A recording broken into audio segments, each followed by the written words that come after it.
శంభో శంకర హర మహాదేవ ఓం నమ శివాయ ఓం నమ శివాయ ఓం నమ శివాయ.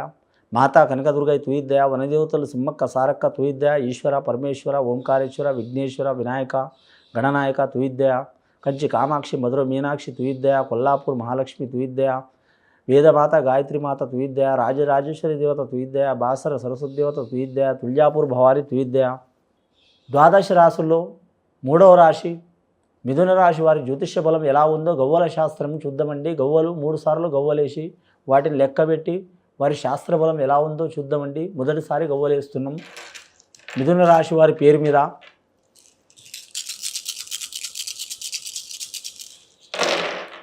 మిథున రాశి వారి జాతకానికి 7 గవ్వలు పడ్డాయండి. ముఖ్యంగా మిథున రాశి వారి జాతకానికి చెప్పాలంటే మాత్రం 7వ సంఖ్య అంత అచ్చుబాటు ఉండదండి వారి జాతక బలానికి. అంటే అన్ని సంఖ్యలు అందరికీ అచ్చుబాటే కానీ కాకపోతే నీచ స్థానంలో పడ్డది. వారి జాతకంలో చూడాలంటే మాత్రం 3వ రాశి వారిది. కానీ కేతువు అంతగా అధిపతి కేతువు అంతగా వారికి అనుకూలత లేదండి. దాని వలనగా వారి పేరు మీద మిథున రాశి వారి పేరు మీద మాత్రం వాగ్విధాలు ఎక్కువ వచ్చే అవకాశాలు ఉన్నాయి. అలాగే విరోధాలు ఎక్కువ వచ్చే అవకాశాలు ఉన్నాయి. తొందరపాటుతనం ఎక్కువ ఉంటుంది.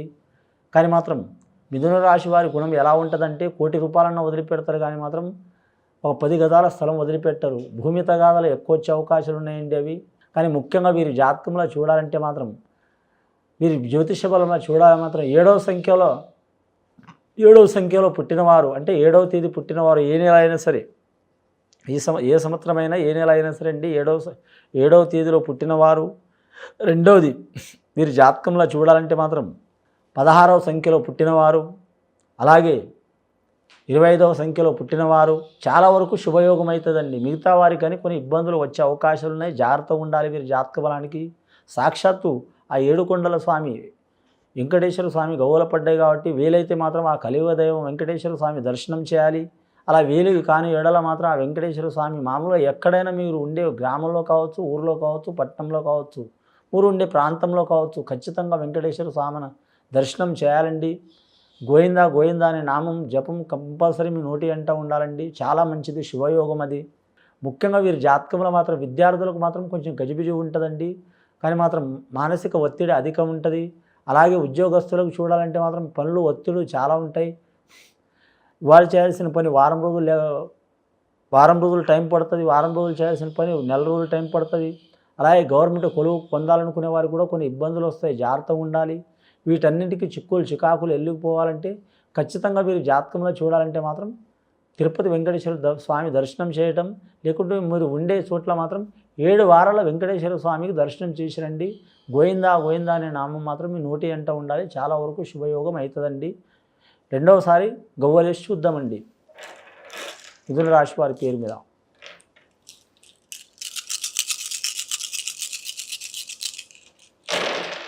రెండవసారి గవ్వలేస్తే 3 గవ్వలు పడ్డాయండి. చాలా వరకు శుభయోగం గవ్వలు పడ్డాయండి. గురుగ్రహం గవ్వలు. ముఖ్యంగా ఈ 3వ సంఖ్య అధిపతి ఏంటంటే అండి గురుడు అధిపతి సంతానకారకుడు, ధనకారకుడు, సంసారకారకుడు. అలాగే వీరి జాతకంలో చూడాలంటే ఉద్యోగకారకుడు, కర్మకారకుడు. అలాగే మాత్రం ప్రతి దేవత సహకారం చేయడానికి మాత్రం గురుగ్రహ అనుకూలత ఉండాలి. గురుగ్రహ అనుకూలత ఉంటే మాత్రం ధనానికి తిరుగు ఉండదు. అలాగే గౌరవానికి తిరుగు ఉండదు. అలాగే సంతానం నుంచి పేరు ప్రఖ్యాతులు పొందుతారు. అలాగే వారి కుటుంబ సభ్యుల నుంచి సహకారం ఉంటుంది. కానీ మాత్రం మీరు జాతకంలో చూడాలంటే ఇంకోటి సంతానం గురించి కానీ మాత్రం ఏమైనా ఇబ్బందులు ఉంటే ఆ ఇబ్బందులు తొలగిపోయే అవకాశాలు ఉంటాయి. అలాగే వివాహం గురించి ఏమైనా ఇబ్బందులు ఉంటే అవి తొలగిపోయే అవకాశాలు ఉంటాయండి. అలాగే వీరి జాతక బలంలో చూడాలంటే మాత్రం విష్ణు, ఈశ్వర్, బ్రహ్మ ఇదివరకు 7 గవ్వలు పడ్డాయండి. అంటే 7 గవ్వలు మాత్రం 7 స్వరాలు, 7 సముద్రాలు, 7 ఋషులు, 7 లోకాలు. అలాగే మాత్రం 7 కొండల స్వామి, 7 కొండలు ఎలా ప్రాముఖ్యత ఉందో ఈ 3వ సంఖ్య కూడా అలాగే ప్రాముఖ్యత ఉంది.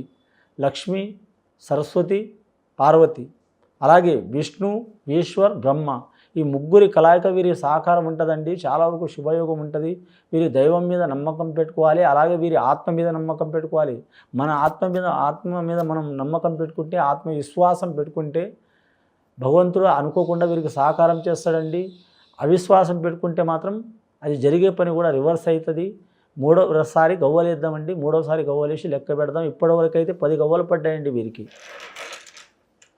ముఖ్యంగా మృగశిర నక్షత్రం వారికి శుభయోగాలు ఉన్నాయండి. మూడోసారి గవ్వలేస్తే అండి 5 గవ్వలు పడ్డాయండి. పంచభూతాలండి. పంచభూతాలంటే నేచర్స్ కూడా సహకరిస్తుంది వీరికి. నేచర్స్ అంటే మాత్రం మీకు తెలిసిందే. మేమైతే ఎక్కువ ఇంగ్లీష్ చదువుకోలేదు, కానీ మాత్రం గాలి, నీరు, నిప్పు, భూమి, ఆకాశం, ఈ పంచభూతాలు కూడా వీరికి సహకరిస్తాయి. ముఖ్యంగా చెప్పాలంటే వీరి జాతకానికి చూడాలంటే మాత్రం 100కి 60% సహకారం ఉండదండి. మొదటి సంఖ్య 7వ సంఖ్య పడ్డది వీరు కొద్దిగా ఇబ్బంది ఉంది, కానీ మాత్రం తర్వాత పడ్డ సంఖ్య మాత్రం 3వ సంఖ్య లాభయోగం ఉంది. 5వ సంఖ్య కూడా లాభయోగం ఉంది. 5వ సంఖ్య అధిపతి దేనికి ఉంటుందంటే అండి, సైంటిస్టులకు చాలా వరకు శుభయోగం ఉంటుంది. అలాగే వ్యాపారస్తులకు కలిసి వస్తుంది. అలాగే వీరి జాతక బలంలో చూడాలంటే మాత్రం బిజినెస్ పరంగా ఏ బిజినెస్ చేసినా వీరికి మాత్రం పట్టిందల్లా బంగారం అవుతుంది. నేను చెప్తే జరగదండి, మీరు మాత్రం ప్రయత్నం ఖచ్చితంగా చేయాలి. మొత్తం గవ్వలు 15 గవ్వలు పడ్డాయండి. 7, 3, 5 మొత్తం 15 అంటే 15 గవ్వలండి. 1+1+5 అంటే మొత్తం వీరి జాతకానికి 6వ సంఖ్య వస్తుందండి. వీరికి చాలా వరకు అనుకూలత ఉంది వీరి పేరు మీద. ముఖ్యంగా స్త్రీలకు అనుకూలం ఉంటుంది. కానీ వివాహ విషయంలో, కుటుంబ విషయంలో వీరికి శుభయోగం జరగాలంటే ఖచ్చితంగా మాత్రం ఆ పంచభూతాల సాక్షిగా మాత్రం వెంకటేశ్వర స్వామికి మాత్రం దర్శనం చేయటం కానీ, పూజ చేయటం కానీ ఖచ్చితంగా చేయాలి. ఇది విని చూసి ఆచరించే వారికి చాలా వరకు శుభయోగాలు కలుగుతాయండి. శుభం.